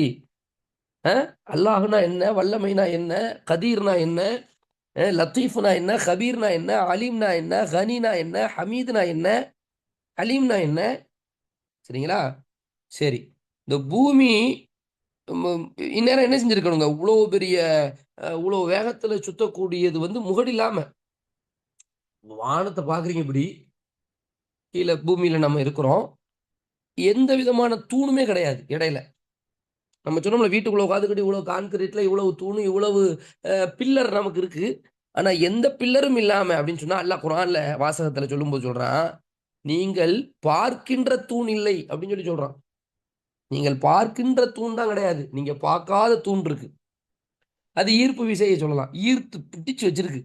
ஏன்னா விட்டாம அப்படி ஒவ்வொன்றும் அப்படிதான் அல்லாஹ் அமைப்பு வச்சிருக்காங்க. தொங்கிட்டு இருக்கு எல்லாமே. பார்க்குறோம் சூரியன், அப்படி பார்க்குறோம் சந்திரன், பார்த்தா நட்சத்திரம். இது எல்லாம் இவ்வளவு பெரிய அடர்த்தின்னு சொல்லி எடுத்தோம், வெயிட்னு சொல்லி எடுத்தா அது வேற. வெயிட்டை பத்தி நீங்க பார்த்தீங்கன்னு வைங்களேன், என்ன போடுறாங்கன்னா, நீங்க வேணா அந்த கண்டுபிடிச்சுக்கிடுங்க. 6 போட்டு பூமியுடைய எடை, நிறை நிறை எடைனா நிறைன்னு தான் சொல்றாங்க. ஏன்னா பூமி கீழே உட்காராதுல்ல, தொங்கிட்டு தான் இருக்கும். அப்போ அதனுடைய அடர்த்தியை தான் அவங்க என்ன செய்றாங்க, நிறை. மொத்தமா வெயிட் போட்டோம்னு சொன்னா 6 போட்டுக்கிடுங்க. 6 போட்டு பக்கத்துல 24 பூஜ்ஜியம் போட்டுக்கிடுங்க. அத்தனை கிலோன்னு. எத்தனை கிலோன்னு எப்படி கண்டுபிடிக்க? 6 போட்டு 24 பூஜ்ஜியம். செப்டில்லியன் அப்படிங்கிறான். செப்டில்லியன் கிலோகிராம். பூமியுடைய எடை 6 செப்டில்லியன் கிலோகிராம் அப்படிங்கிறான். சரிங்களா? இன்னொரு கணக்கு இதை புரிஞ்சுக்கிறதுக்கு இப்படி புரிஞ்சுக்குங்கன்னு சொல்லி ஒரு அதே மாதிரி ஒரு 6 போட்டு 21 பூஜ்ஜியங்களை போட்டு 6 போட்டு 24 பூஜ்ஜியம் போட்டீங்கன்னா செப்டில்லியன். சரியா? 6 போட்டு 21 பூஜ்ஜியங்களை போட்டு மெட்ரிக் டன் அப்படின்னு சொல்லி போடுறான். மெட்ரிக் டன், ஒரு மெட்ரிக் டன்னுங்கிறதுக்கு 1000 கிலோ. சரிங்களா? இப்படி நம்ம எண்ண முடியாத அளவுக்கு, கணிக்க முடியாத அளவுக்கு வேகம், கணம் நிறை கொண்ட இந்த பூமி எந்த தூணுமே இல்லாம நிக்குது அப்படிங்கிற ஒரு செய்தி அல்லாஹ் பதிவு செய்கிறான். இன்னொரு விஷயம், இதை இவனும் கண்டுபிடிச்சி இந்த பூமி ஈர்ப்பு விஷயம்லாம் கண்டுபிடிச்சது 17வது நூற்றாண்டுல தான். சரிங்களா? 17வது நூற்றாண்டுல தான் இதை கண்டுபிடிக்கிறாங்க. அதாவது 1700களில், 800 நூற்றாண்டினுடைய அந்த நேரத்தில் தான் கண்டுபிடிக்கிறான், 1600களில். ஆனா அல்லாஹ் அல் குர்ஆன்ல 1400 வருஷத்துக்கு முன்னாடியே, கிபி 6ஆம் நூற்றாண்டிலேயே இந்த தகவலை அல்லாஹ்வுடைய தூதர் ஸல்லல்லாஹு அலைஹி வஸல்லம் சொல்லி நம்மளை சிந்திக்க வைக்கிறாங்க. குர்ஆன் சிந்திக்க வைக்குது அப்படின்னு சொன்னா, அப்ப அல்லாஹ்வுடைய வேதம் அல் குர்ஆன் என்பது, இதெல்லாம் இந்த இந்த செய்திகள்லாம் வச்சு கூட நம்முடைய ஈமானை உறுதிப்படுத்த முடியுங்கிறதுக்காண்டி இதை நான் உங்களுக்கு இவ்வளவு விவரமா சொல்ல வேண்டியது இருக்கு. அது மாதிரி அல்லாஹ்வுடைய வல்லமையையும் நம்ம என்ன செய்யறோம், புரிஞ்சுக்கிறோம். அடுத்தது, அப்ப இதை சொல்லிட்டு தான் அல்லாஹ் சொல்றான். என்ன சொல்றான்? பூமியில உள்ளதையும் அவனது கட்டளைப்படி கடலில் செல்லும் கப்பலையும் அல்லாஹ் உங்களுக்காக பயன்பட செய்திருப்பதை நீங்கள் அறியவில்லையா? தான் கட்டளையிட்டால் தவிர பூமியின் மேல் வானம் விழாதவாறு தடுத்து வைத்திருக்கான். அல்லாஹ் கட்டளையிட்டா விழுந்துரும். அல்லாஹ் கட்டளையிட்டா விழுந்துரும்னு ஏன் சொல்றான் அப்படின்னா, மறுமை நாள்னு ஒண்ணு இருக்குது. அன்னைக்கு பாத்தீங்கன்னு சொன்னா இந்த எல்லாத்தையும் எல்லாம் எடுத்துருவான், நோட்டிடுவான். இது எல்லாத்தையும் எல்லாம் நோட்டிடுவான். நோட்டிட்டு அவ்வளவு அவன் என்னென்ன செட்டப் வச்சிருக்கிறானோ, புவியிருப்பு சேர்த்து தூரம் அங்கிட்டு போ, மலையா என்ன முளைகள்லாம் நம்ம கிடையாது, ஓடிடு அங்கிட்டு போ, அடி தோல் பறக்க. அப்பதான் எல்லாம் என்ன செய்வாங்க, அன்னைக்கு மனிதர்களை நீங்கள் பார்ப்பீர்கள், சிதறடிக்கப்பட்ட ஈசல்களை போன்றிருப்பீர்கள், மலைகள் எல்லாம் பஞ்சு பஞ்சாக போய்விடும், அதிர்ச்சி அதிர்வு அப்படின்லாம் எல்லாம் குர்ஆன்ல சொல்றானே, அதெல்லாம் நிலை குலையும் பொழுது, நிலை குலையும் பொழுது இதெல்லாம் நடக்கும். அது அல்லாஹ்வுடைய நாட்டப்படிதான் அப்படிங்கிறத அல்லாஹ் எங்க பதிவு செய்கிறான். இது சூரத்துல் ஹஜ்ஜில 65. அடுத்தது 66வது வசனம். அங்க அல்லாஹ் என்ன சொல்றான் மறுபடியும்? ஓஹு வல்லதி, மேலும் அவன், அல்லதி அஹ்யாக்கும், உங்களுக்கு அவன் தான் என்ன செஞ்சான், உயிரை கொடுக்கின்றான். சும்ம யுமீத்துக்கும், பின்பு அவன் மரணிக்கவும் உங்களை மரணிக்கவும் செய்கிறான். சும்ம யுஹ்யீக்கும், பின்பு அவன் உயிரை கொடுக்கவும் செய்கிறான். மூணு வந்துருச்சா? ஃபர்ஸ்ட் உயிரை கொடுத்து நம்மளை இங்க அனுப்பியாச்சு. ரெண்டாவது நம்ம மரணத்தை நோக்கி போயிடுவோம். அந்த காலகட்டம் தான் நமக்கு சோதனை காலகட்டமா இருக்கு. அதுக்கு இடையில உள்ள காலகட்டம். திரும்ப அல்லாஹ் என்ன செய்வான், உயிரை கொடுப்பான். இன்னல் இன்சான லகஃபூர். இப்போ மனுஷனுக்கு அல்லாஹ் ஒரு பேரை சொல்றான். நிச்சயமா மனுஷன் நன்றி கெட்டவனா இருக்கிறான். லகஃபூர், கஃபூர் இல்ல கஃபூர். அதனாலதான் ப்ரொனவுன்சியேஷன்லாம் வந்து ரொம்ப பக்காவா பண்ணணும். அன்னைக்கு தஜ்வீதுல உங்களுக்கு சூரத்துல் ஹஜ்ஜை ஓதி காட்டுங்க அப்படி இப்படின்னு உஸ்தாதாக்கள் ஒருங்கிணைப்பாளர்கள்லாம் அவங்கள தொடர்பு கொண்டு அறிவிப்பு செய்து சரி பண்றாங்கல்ல. அந்த ப்ரொனவுன்சியேஷன்ங்கிறது, அந்த உச்சரிப்பு அப்படிங்கிறது, அரபு உச்சரிப்பை நீங்க நல்லா கேட்டு சரி பண்ணிக்கலாம். சரி பண்ணும்போது இன்னும் அதுல கொஞ்சம் ஸ்டைலிஷா இருக்கும், நல்லா இருக்கும். அப்படி நீங்க சரி பண்ணக்கூடிய நேரத்துல நீங்க ஓதுறதுக்கும் ரொம்ப அழகா இருக்கும். அதே நேரத்தில் சரியான ஒரு பொருளும் வந்துடும். சரிங்களா? பொருள் மாறாம வரும். பலம் எவ்வளவு விஷயம், எவ்வளவு உதாரணங்கள் சொல்ல முடியும் பொருள் மாறுறதுக்கு. சரிங்களா? அதனால ரொம்ப கவனமா இருக்கணும். இப்ப அல்லாஹ் சொல்றான், ஓகு வல்லதி அஹ்யாக்கும், உங்களுக்கு அவன் தான் உயிர் கொடுத்தான், உங்களை அவன் தான் மரணிக்க செய்வான், திரும்ப உங்களை அவன் தான் உயிர் கொடுப்பான். மனுஷன் நன்றி கெட்டவனா இருக்கிறானே அப்படிங்கிற ஒரு தகவலையும் அல்லாஹ் பதிவு செய்யறான். உயிர் கொடுத்தல், உயிர் இது சம்பந்தமா நிறைய நம்ம பார்த்துருக்கிறோம். சும்மா கலக்கனன் நூத்துபத்த ஆலக்கத்தன். ஃபர்ஸ்ட் ஆரம்ப வசனங்களிலேயே அல்லாஹ் என்ன செஞ்சுட்டான், மனிதன் அப்படித்தானே, இதுல தானே பார்த்தோம் நம்ம. சூரத்துல் ஹஜ்ஜினுடைய ஆரம்ப வசனங்களிலேயே அல்லாஹ் வந்து மனிதனுடைய படைப்பை பத்தி என்ன சொல்றான் அப்படிங்கிறத நெற்றி போட்டு தெரிக்கிற மாதிரி அல்லாஹ் என்ன செஞ்சான், சொன்னான். அதைத்தான் அல்லாஹ் மீட்டுறான். சூரத்துல் ஹஜ்ஜுங்கிறது உண்மையிலேயேங்க அல்லாஹ்வுடைய ஆற்றலை எவ்வளவு மீண்டும் மீண்டும் நிரூபிக்கக்கூடிய அளவுல உள்ள செய்திகள் அடர்த்தியா இருக்குங்கிறத பார்க்கிறோம். அல்ஹம்துலில்லாஹ். அடுத்தது லிக்குல்லி உம்மத்தின், இது 38 வசனத்துல இந்த செய்தி வந்துச்சு. இப்ப நம்ம வாசிக்க போற 67 வசனத்துல ஒரு பகுதி, 38 வசனம் 38லயே வந்துச்சு. லிக்குல்லி உம்மத்தின் ஜஅல்னா மன்சகன், ஒவ்வொரு சமுதாயத்திற்கும் அல்லாஹ் சில வழிபாட்டு முறையை வச்சிருந்தான். வழிபாட்டு முறை டிஃபரன்ஸ் தான், விளங்குதுங்களா? வழிபாட்டு முறை ஒரே மாதிரி கிடையாது. ஒவ்வொரு சமூகத்துக்கும் ஒரு மாதிரி இருந்துச்சு. மூசா அலைஹிஸ்ஸலாம் சமூகத்தின் வழிபாட்டு முறை, ஈசா அலைஹிஸ்ஸலாம் சமூகத்தின் வழிபாட்டு முறை, இப்ராஹிம் அலைஹிஸ்ஸலாம் சமூகத்தின் வழிபாட்டு முறை, ஸலல்லாஹு சமூகத்தின் வழிபாட்டு முறை. வழிபாட்டு முறை என்பது வேறு. அது அல்லாஹ் ஏன் சொல்றான், இறைவன் ஊர் இறைவன் தான். அதை சொல்லித்தான் பல நபிமார்கள் வந்தாலும் அதுல யாருக்கும் கருத்து வேறுபாடு கிடையாது. கருத்து வேறுபாடு கொள்ளவே முடியாது. எனக்கு ஒரு இப்பா நீ ஒரு இறைவன் சொல்றியா, எனக்கு ஒரு 2 இறைவன் மாதிரி இருக்கு அப்படின்னு கருத்து வேறுபாடு சொல்றதுக்கெல்லாம் அங்க வாய்ப்பு கிடையாது. ஆனால் வழிபாட்டு முறையில வந்து டிஃபரன்ஸ் இருக்கதான் செய்யுது. அதுக்காண்டி நீ சண்டை போடாத, அதனால அதுக்காண்டி நீ முரண்பட்டு சண்டை போடாத. அந்த வழிபாட்டு முறை வேலை, இந்த சமுதாயத்துக்கு இதுதான் வழிபாட்டு முறை அப்படிங்கிறத அல்லாஹ் டிக்ளேர் பண்றான். லிக்குல்லி உம்மத்தின் ஜஅல்னா, ஒவ்வொரு சமுதாயத்திற்கும் நாம் என்ன செஞ்சோம், வழிபாட்டு முறையை வைத்து அமைத்து கொடுத்தோம். ஹும் நாசிக்கூஹு, அதை அவர்கள் கடைபிடிக்கிறார்கள். ஃபலா யுனாஸிஉன்னக ஃபில் அம்ரி, எந்த ஒரு காரியத்திலும் ஏன்னா உம்மிடம் அவர்கள் தர்க்கிக்க வேண்டாம், தர்க்கம் செய்யாதீங்க. உதுஉ இலா ரப்பிக்க, உங்களுடைய இறைவனை நோக்கி அலையுங்க. வழிபாட்டு முறையில இந்த மாதிரி பிரச்சனை வந்துச்சுன்னா அது பெருசா போட்டு தர்க்கம் பண்ணிட்டு இருக்க வேண்டாம். உங்களுடைய இறைவனை நோக்கி நீங்க அலைங்க. இப்படி டிஃபரன்ஸ் இருந்துச்சு வழிபாட்டு முறையில அப்படிங்கிறத அல்லாஹ் சொல்றான். இன்னக லஅலா ஹுதம் முஸ்தகீம், நிச்சயமாக நீங்கள் தான் ஹுதம் முஸ்தகீம், அதுல சந்தேகம் கிடையாது. நேரான பாதையில யார் இருக்கிறாங்கிறதுல சந்தேகம் கிடையாது. நீங்க தான் இருக்கிறீங்க. வழிபாட்டு முறை வித்தியாசப்படுது அப்படிங்கறத அல்லாஹ் சொல்லிட்டு, வ இன் ஜாதலூக, அவர்கள் உம்மிடம் தர்க்கம் செய்தால் நீங்கள் செய்வதை அல்லாஹ் நன்கறிபவன் என்று நீங்க பதில் சொல்லுங்க. குலில்லாஹு அஅலமு பிமா தஅமலூன். பொதுவா இது எல்லாருக்குமே இந்த சொல் வந்து தேவை. இப்ப நம்ம வந்து ஒரு தர்க்கம்னு வந்து பிரச்சனைன்னு வந்துருச்சுன்னு வைங்களேன், அல்லாஹ் அறிந்தவன் அப்படின்னு சொல்லிட்டு நாம சப்ஜெக்ட முடிக்கிறது பெரிய விஷயம். புரியுதுங்களா? சில நேரம் எல்லாத்தையும் ப்ரூவ் பண்ணணுங்கிறது கிடையாது. சில நேரம் ப்ரூவ் பண்ணவே முடியாது. ப்ரூவ் பண்ணா கேட்க மாட்டாங்க. ப்ரூவ் பண்ண முடியுமானா பண்ண முடியும். ஆனால் நீங்க ப்ரூவ் பண்ணி முடிச்ச உடனே அப்படிதான் அப்படின்ட்டு போயிடுவோம். அப்ப வேஸ்ட் ஆஃப் டைம், எனர்ஜி எல்லாமே வேஸ்ட் ஆயிருக்கு. அதனால நம்ம என்ன செய்யணும் அப்படின்னு அல்லாஹ் வந்து ரசூலுல்லாஹ்வுக்கு சொல்லி தர்றான். எப்பா இத மாதிரி வந்து நீங்க என்ன செய்யுங்க, ஃபக்குலில்லாஹு அல்லாஹ் பிமா தஅமலூன், நீங்கள் செய்பவற்றை அறிந்தவன் என்று சொல்லுங்க. அல்லாஹு யஹ்குமு பைனக்கும் யௌமல் கியாமத்தி ஃபீமா குன்தும் ஃபீஹி முக்தலிஃபூன், நீங்கள் எதுல கருத்து வேறுபாடு கொண்டிருந்தீர்களோ அதை பற்றியான விவரங்களை கியாம நாளிலே அல்லாஹ் உங்களுக்கு மத்தியில் தீர்ப்பளிப்பான் அப்படிங்கிற ஒரு செய்தியோடு என்ன செய்து முடியுது. அல்லாஹ் வந்து நம்ம ஏற்கனவே இதை பத்தி இந்த வசனத்தினுடைய வியாக்கியானங்கள் தீர்ப்பளிப்பான்ங்கிறத பத்தி பேசியிருக்கிறோம் இல்லையா. அல்லாஹ் வந்து என்ன செஞ்சிருவான், யாக்கும் பைனக்கும், இப்படியே விட மாட்டான். நீங்க சங்கடம் பட வேண்டாம். சங்கடமா இருக்க என்னப்பா இப்படி போட்டு இது பண்றாங்களே அப்படின்னு, அப்படிப்பட்ட ஒரு பிரச்சனைக்கு வராதீங்க. கண்டிப்பாக ஒரு கட்டத்துக்கு மேல நீங்க புரிஞ்சுக்க வேண்டிய விஷயம், உண்மையான தீர்ப்புங்கிறது இந்த உலகத்தில் கிடையாது, கியாமத்துலதான்.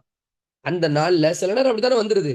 இப்ப ஒரு ஒரு கணவன் மனைவி விஷயத்துல, அண்ணன் தம்பி விஷயத்துல ஒரு கட்டத்துல வந்து கண்ணை கட்டி காட்டுல விட்ட மாதிரி ஒரு சூழல் வரும். அப்ப விரக்தி அடைஞ்சி சில பேர் வந்து முடிவுகள் எடுக்க திணறுவாங்க. அப்போ அப்படிலாம் நம்ம திணற வேண்டியது இல்லை.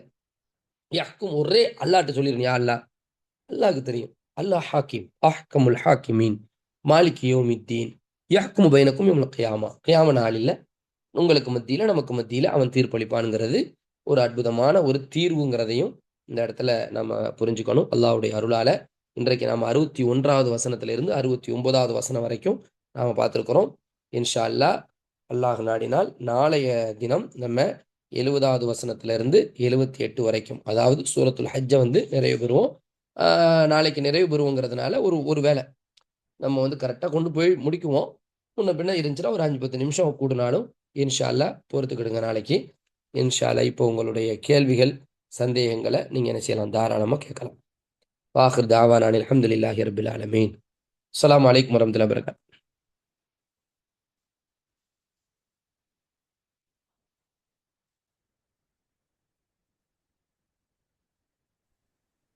அஸ்ஸலாமு வரஹ்மத்துல்லாஹி வபரகாத்துஹு. சிஸ்டர்ஸ், ஏதாவது கேள்விகள் இருக்கா? ஏதோ டவுட் இருக்கா?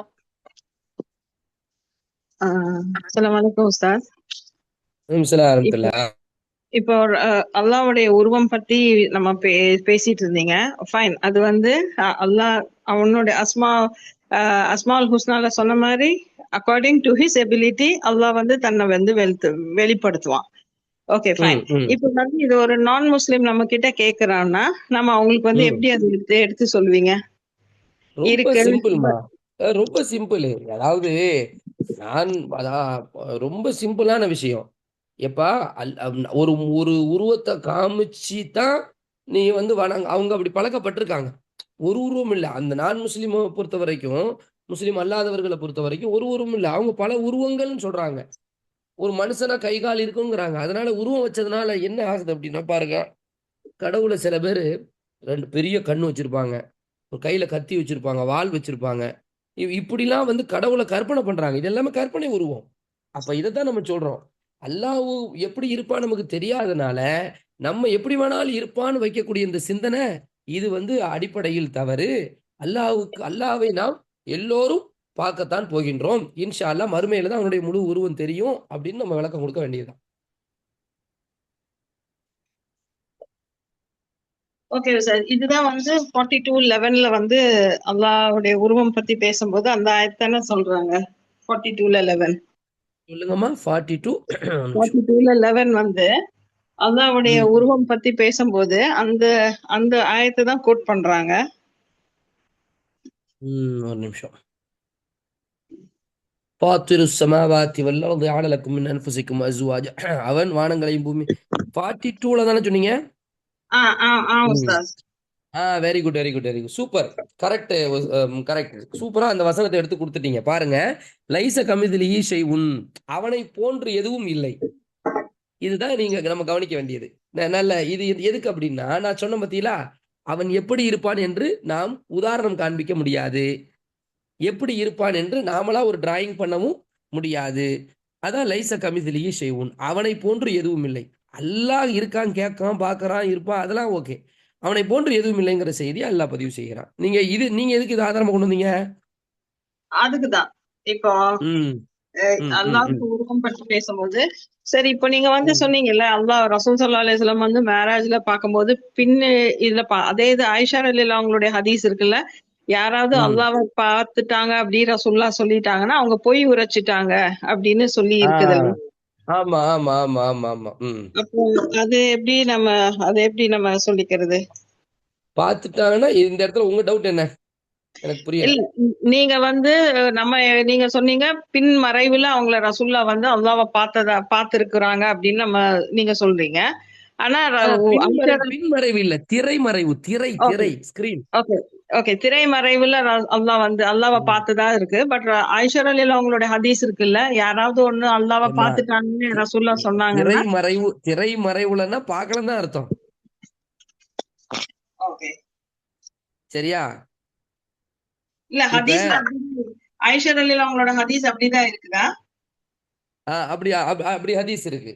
சரி, அந்த ஹதீஸ் மட்டும் நான் வேணா கொஞ்சம் சஹீஹ் அதனுடைய தன்மையை வேணா பார்த்துட்டு நாளைக்கு விளக்கம் சொல்றேன். சரி, அப்புறம் நாளைக்கு விளக்கம் சொல்றேன்னு தான் ஞாபகம் வருது. நேற்று ஒரு அற்புதமான ஒரு கேள்வி கேட்டிருந்தாங்க மக்காம் இப்ராஹிம் பத்தி. சரி, ரைட், அதை நீங்க முடிங்க, சொல்லுங்க. வேற நீங்க இல்ல சொல்லுங்கம்மா, நீங்க சொல்லுங்க.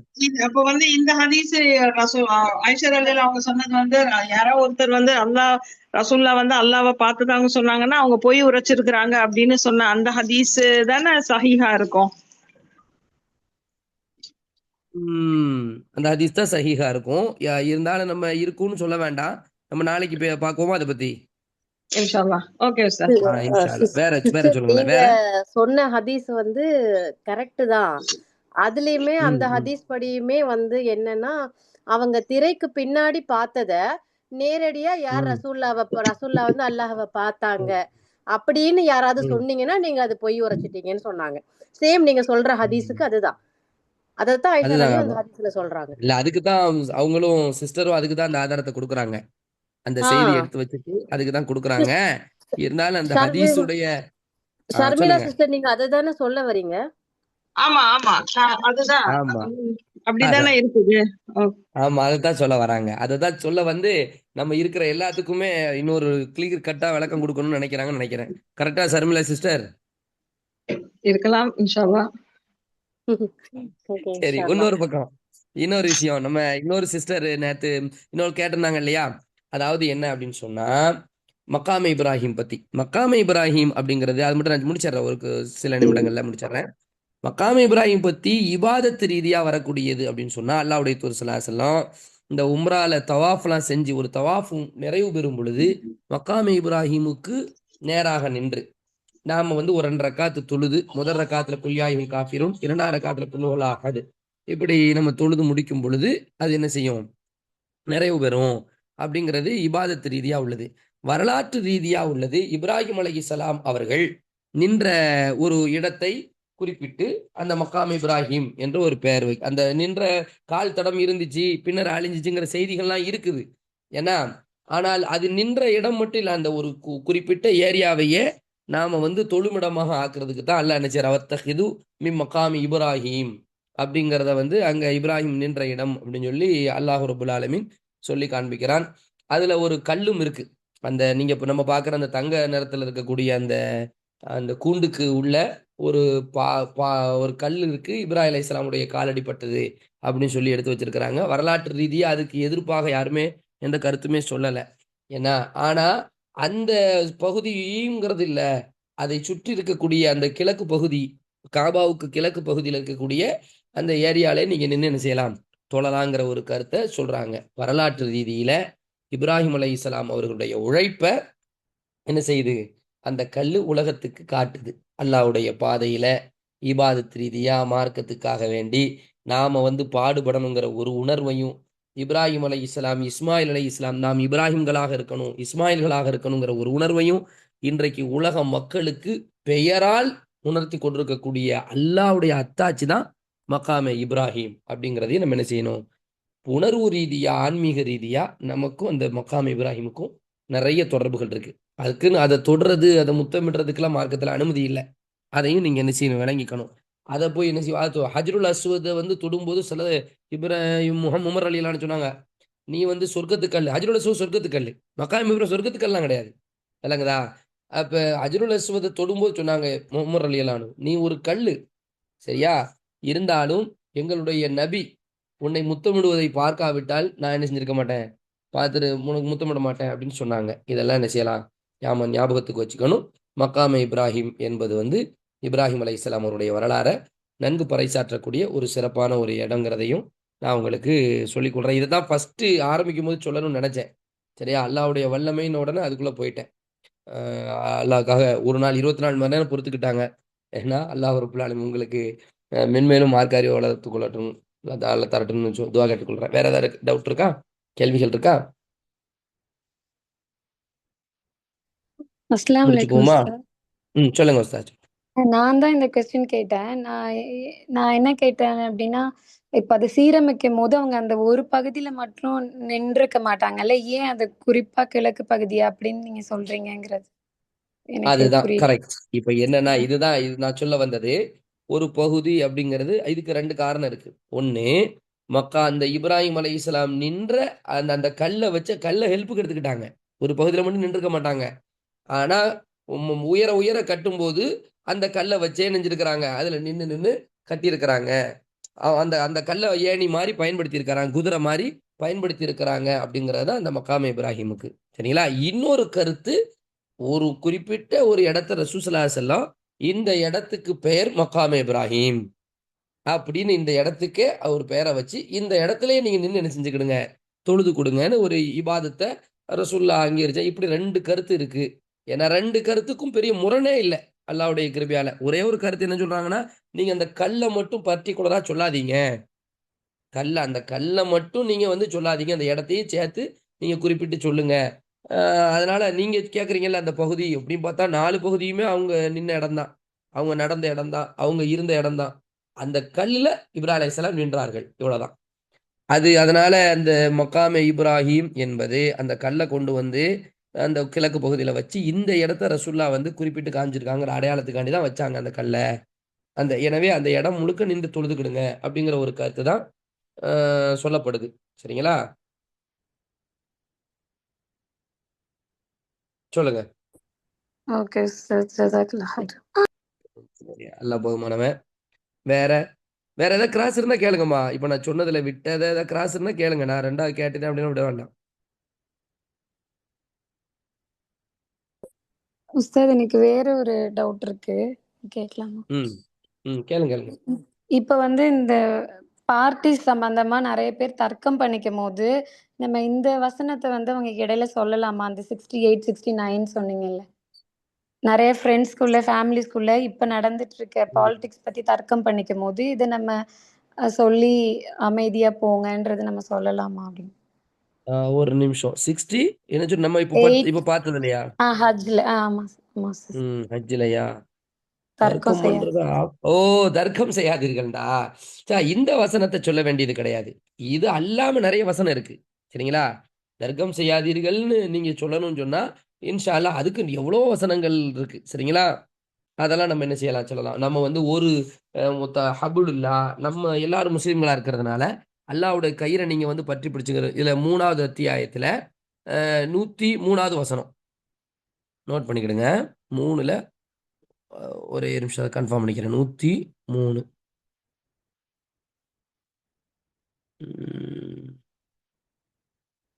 ஒரு நிமிஷம்.